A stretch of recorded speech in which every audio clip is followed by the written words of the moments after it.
Now, we've all probably had a little spill on some wet mud or a wet route, and when it comes to rocks, our brains might be screaming at us not to ride them wet because falling on a firmer surface is a little undesirable.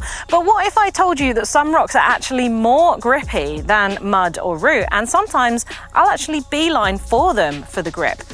Stick with me for this video because I'm going to give you a little mini geology lesson, and I'm going to show you some tips and tricks on how to build more confidence when riding terrain like this.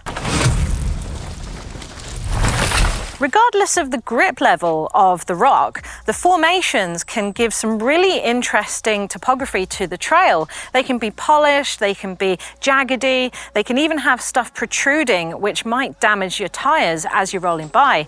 Generally speaking, rocky terrain can be much more varied than roots and mud. So let's go through a couple of skill sets that you can build on in order to gain more confidence in rocky terrain.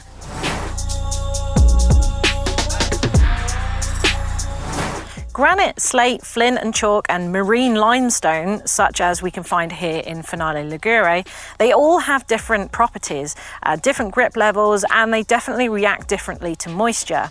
So when you start riding a new area or new tracks you're unfamiliar with, definitely take the time to feel out the grip levels. So the first thing I will do is I'll go for a nice, easy, slow ride to feel out the terrain and get used to the type of rocks in this area. I might actually use my foot to rub it on some rocks and see what the grip level's like. I might actually lock up some of my wheels, preferably my back tire, and generally slide it on purpose just to see what my bike actually does in those conditions, so I'm not feeling it unexpectedly on the trail.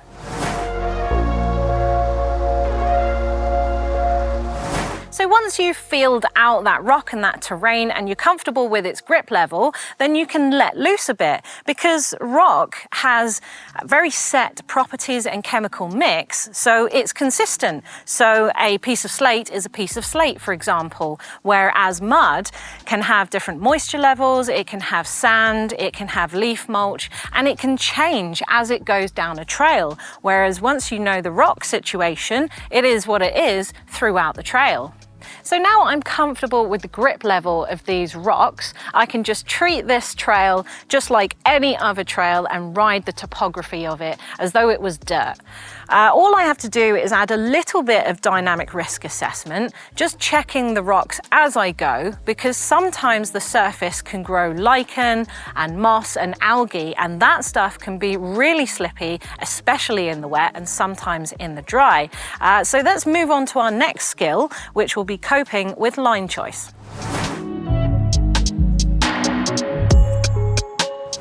So let's talk about that dynamic risk assessment and line choice.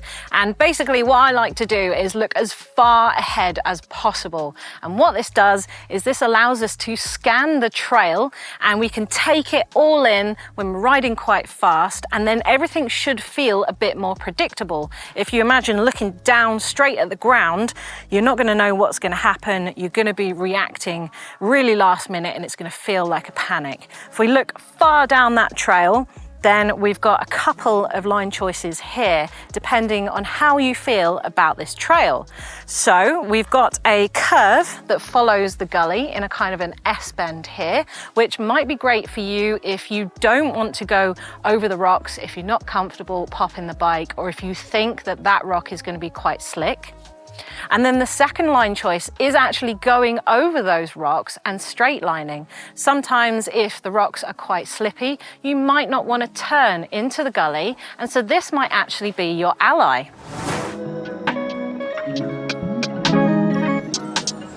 So as I said before, rocks can form these really incredible shapes. So you might find that there's something really jaggedy over here that could slash your tire, for example. You might find that over this side of the trail, there might be protrusions that could potentially hit your derailleur, bend that mech hanger, or even damage your drivetrain altogether. So what you want to do is think about lifting front wheels to move them out the way, maybe lifting back wheels to move your derailleur out the way, or practicing bunny hops and popping over rocks all together to keep you safe.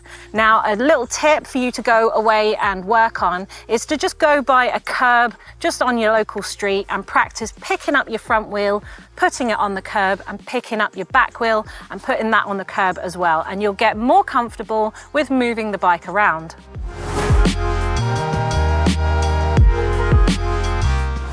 So by friendly patches, I mean looking for sections of the trail where you can apply brakes and pedal power without slipping. So it's actually rained here quite a lot, and I know that these rocks are quite slippy, especially when there's a bit of mud on them, which there is. But I do know that this mud is quite grippy. So for this section, I want to be applying a bit of brakes before and after, maybe a little dab in the mud sections here and there if I need to, but for the slippy sections, I want to let my wheels roll. I don't want to apply the brakes because as soon as you do, you're locking up the wheel and then you will slip.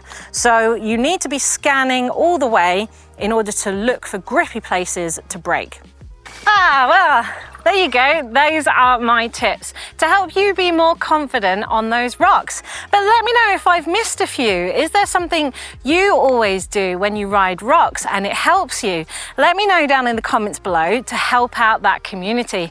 But for now, let's go and have a little geology lesson. Look at some rocks. Oh, big gear. Ah!